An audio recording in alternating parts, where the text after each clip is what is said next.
In a typical town where people have cars, jobs, houses, and families, no one has ever learned the ability to tell a lie. Everyone tells the truth, which can be harsh at times, especially for the chubby and loser Mark Bellison, who just walks out of the elevator and down the hall as he looks for something. Mark eventually knocks on a door, and a beautiful woman named Anna opens it, surprised to see him early. He introduces himself awkwardly, while Anna only expresses her indifference and disappointment, mostly about his looks. Anna leads Mark inside her apartment as she still needs to continue preparing. While waiting in the living room, Mark expresses awkwardness about being early and his worry that the restaurant where they will dine might not be expensive enough for Anna, but it's all he can afford. In his 40s, the poor guy still doesn't have financial assets, and he might even get fired that week. Moments later, Anna goes down, and they decide to leave. At the restaurant, the two sit at their table and order some drinks, and Mark shows interest in knowing Anna. Anna then shares, closely bragging, about being an executive, earning a lot of money, being beautiful, and being successful.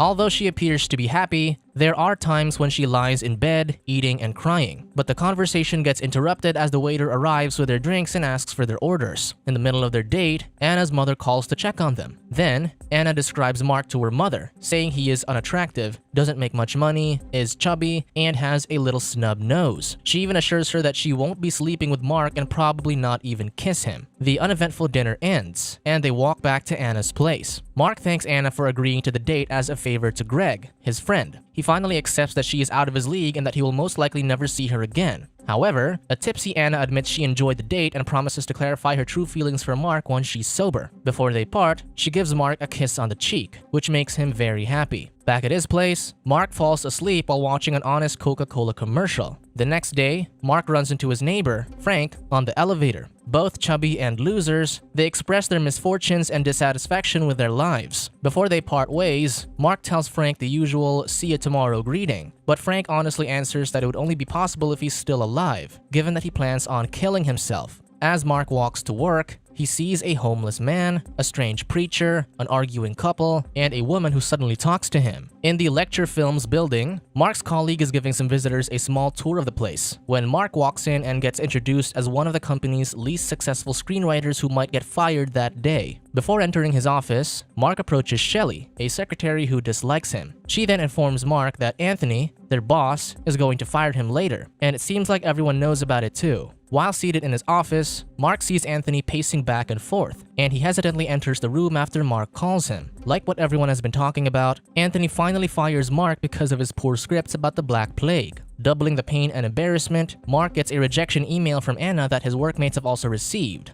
Finally, for the third blow, Brad Kessler, the company's esteemed screenwriter, approaches Mark, supposedly to bid him farewell, but instead resorts to insulting and mocking him. Mark then goes to a nursing home to see his mother, Martha Bellison. As he walks down the hall, he is greeted by three elderly people who are also talking about strange things. After entering his mother's room, he helps her switch the television to a proper channel. Then he shares his setbacks in life. The next morning, Mark gets up to a pounding on his door, only to meet his landlord, who demands to have his $800 rent. But with only $300 left in Mark's bank account, the landlord evicts him from his apartment. Afterward, he goes to a bank to withdraw all his money and close his account. Unfortunately, the system is down, so the bank teller can't perform a bank closure, but she grants the withdrawal. The bank teller asks for his remaining balance as she is unable to check his account. At this moment, Mark invents the first lie in the universe as he claims to have $800 left. However, after his deception, the system is restored, and the bank teller sees $300 in his account, not $800. But given that everyone in that place doesn't know how to lie, the bank teller thinks it's the system's mistake and easily hands Mark the $800. Mark is in a daze as he leaves the bank and talks to his landlord to pay his rent. When he returns to his apartment, he squeals in delight and relief at how easy lying is. Later, he meets with Greg in a bar and admits to saying something that wasn't true. To make Greg understand, Mark calls Jim, the bartender, and demonstrates how lying works. But after a few attempts, they end up believing everything he says. With the power of his newfound ability, Mark solicits ideas from the two men on what he must do if he can make things work the way he wants them. Greg and Jim suggest going for a girl, so Mark follows the suggestion. However, Despite successfully bringing a beautiful woman to the motel, Mark refuses to carry out his initial plan and leaves the woman alone in the room. Mark returns to the bar disappointed. Then the men start to brainstorm again.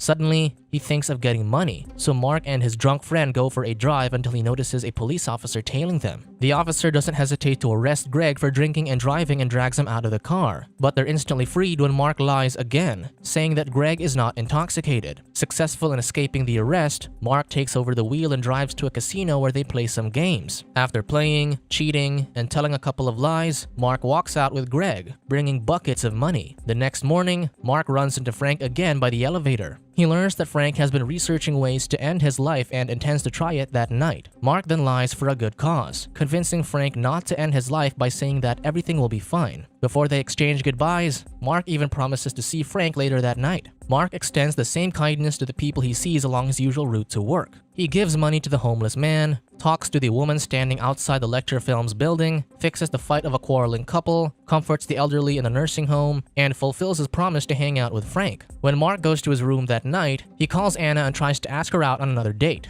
He promises it'll be different this time, and Anna, fortunately, agrees to see him the next day. After the call, he watches a show produced by Lecture Films. Forming a brilliant idea, he gets up from bed and starts to write his own script. He is so motivated that the next morning, he walks confidently into the Lecture Films building and enters Anthony's office. Despite Anthony's protests, he begins pitching his new Black Plague script, and after reading a few sentences, Anthony picks up the phone, summoning everyone to his office to listen to Mark's story. Once Mark finishes reading the entire script, everyone is pleased, and he wins his job back in the company. Mark and Anna's second date finally takes place in a fine restaurant. Anna congratulates him on his script and becomes interested in his personal life. Mark shares that he is unfortunate to have an alcoholic father who was sent to prison for burglary, but he is blessed with a great mother. He also tells Anna that he will pick up his mother from the nursing home and make her spend the rest of her days in luxury. With Mark's success and wealth, he hopes to finally be with Anna romantically. But despite finding Mark's personality as husband material, Anna holds back because of his genes. A phone call interrupts their conversation, and Mark rushes to the hospital to see his mother. Unfortunately, the news of his mother's failing health immediately greets Mark, and the doctor informs him of Martha's major heart attack and the possibility of a fatal heart attack later that night. Mark grows concerned as his mother begins to cry and talks about her fear of dying. So,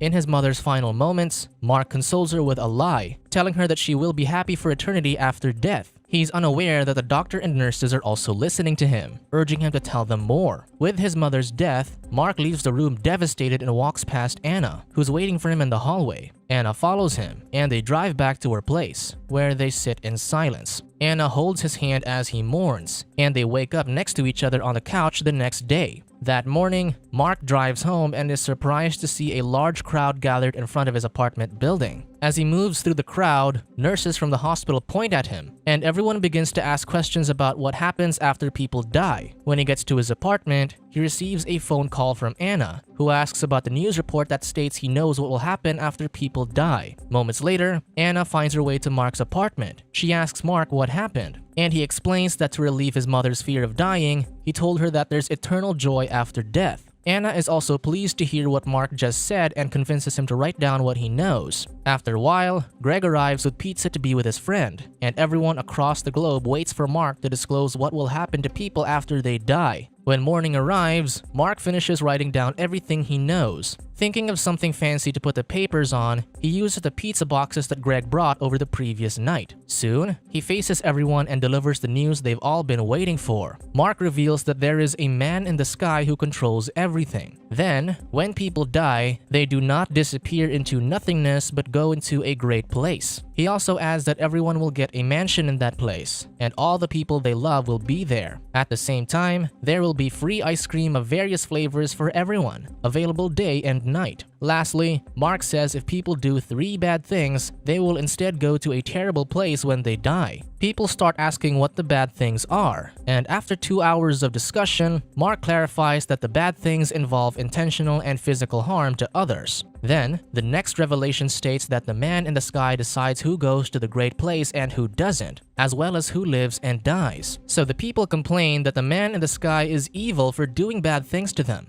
but Mark counters that the man in the sky also lets good stuff happen. This leads to the last revelation, stating that even if the man in the sky does bad stuff to people, he makes up for it by giving them an eternity of good stuff after they die. Of course, that will only happen if they don't do any of the mentioned bad stuff. Then, a girl from the crowd concludes that it's some kind of a test. To also answer everyone's curiosity about how he knows these things, Mark reveals to the people that the man in the sky told him everything. In the following days, the headlines and front covers of various newspapers, magazines, tabloids, and research publications center on Mark's revelation. Because of this, Mark's career takes off. He also becomes popular, buys his own mansion, spends a lot of time with Anna, and his Black Plague screenplay becomes a hit. One day, Mark and Anna are sitting on a park bench when he asks Anna what she thinks of the people in the park. She starts calling them losers, sweaty, nerds, and says other negative comments about their physical looks. So Mark persuades her to look at people past their appearance. Anna then asks Mark to tell her what he thinks of her, and he compliments her good looks. But beyond that, he sees her as a sweet, caring, and wonderful woman. When Anna's turn comes, she begins with a chubby and snub-nosed remark, but she also showers him with positive compliments. Anna says Mark is smart, kind, fun, and most importantly, he makes her happy. Carried away by the moment, they slowly close the gap between their faces, but Anna holds back again, thinking about Mark's poor genetics. The next day, in her car, Anna hears some radio commentators mock Mark for being a fat loser who hears things from a man in the sky. Concurrently, Mark is in his house, instructing his assistant to write down his next script. Anna comes to Mark's house as the assistant leaves, giving Mark a birthday card and telling him she can't watch a movie with him because she has a date with Brad Kessler. Their conversation quickly leads to Anna sleeping with Brad, and with Mark's strong opposition, he makes up a rule that a woman cannot sleep with someone unless they are married. Brad soon arrives at Mark's house to pick up Anna and quickly leaves for their date. In the restaurant, Anna notices how narcissistic and controlling Brad is, and he even decides to order for Anna. In the middle of their date, Anna's mother calls again to check on them. Brad asks if he can talk to her instead, but Brad only ends up offending her mother, which hurts Anna. For the rest of their dinner, Brad only talks about how they are a strong genetic match for each other and casually insults Mark.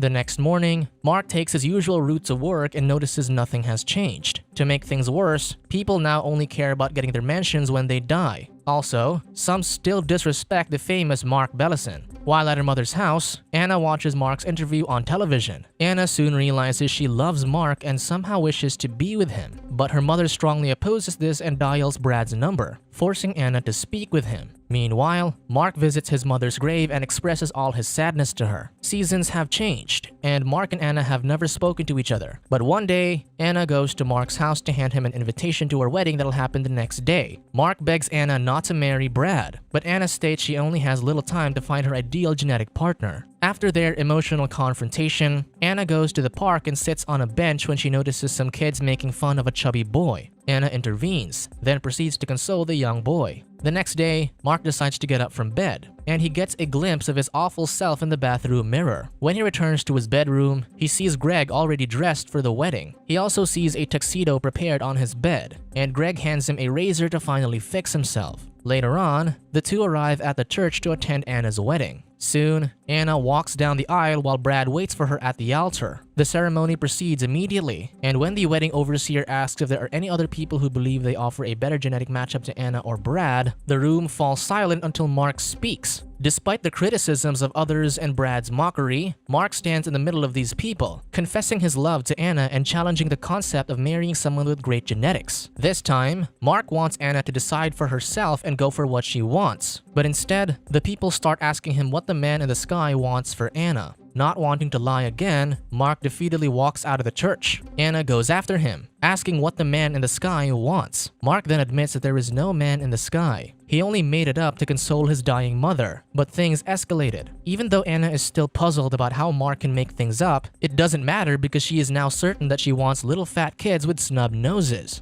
Finally free of inhibitions, the two smile widely at each other. Years later, a pregnant Anna serves a meal to her husband and son, who were already seated at the dining table. The two compliment her cooking despite how the food tastes and looks, making Anna happy. When Anna goes to the kitchen to get the bread, Mark and his son share a meaningful high five. It seems like the young boy has inherited his skill of lying. Then, they eat and live happily ever after.